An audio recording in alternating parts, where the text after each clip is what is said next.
ଆଜି ମଧ୍ୟାହ୍ନରୁ ବର୍ଷାରେ ବେହାଲ ରାଜଧାନୀ। ଭୁବନେଶ୍ୱରରେ ପ୍ରବଳ ଛେଚିଲା ବର୍ଷା। ଏତେ ପ୍ରବଳ ବର୍ଷା ଯେ ବର୍ଷା ପ୍ରକୋପରୁ ରକ୍ଷା ପାଇବାକୁ ବସ୍ଷ୍ଟାଣ୍ଡ, ଦୋକାନ ଏବଂ ବ୍ରିଜ ତଳେ ଆଶ୍ରୟ ନେଉଥିବା ଲୋକ ମଧ୍ୟ ଭିଜି ଯାଇଥିଲେ।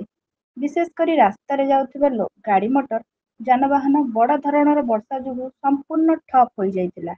ଚାରିଆଡେ ଜଳାଜନ୍ନ। ଇସ୍କନ ମନ୍ଦିର ପାଖ ରାସ୍ତାରେ କୃତ୍ରିମ ବନ୍ୟା ପରିସ୍ଥିତି ହୋଇଥିଲା। ଖାଲ ସ୍ଥାନ ମାନଙ୍କରେ ରାସ୍ତା ଉପରେ ଆଣ୍ଠୁଏ ଆଣ୍ଠୁଏ ପାଣି। ପାଣି ପଶିଯିବାରୁ କେତେକ ଲୋକ ସ୍କୁଟି, ବାଇକ୍ ଗଡ଼େଇ ଗଡ଼େଇ ନେଉଥିବାର ଦୃଶ୍ୟ ଦେଖିବାକୁ ମିଳିଥିଲା।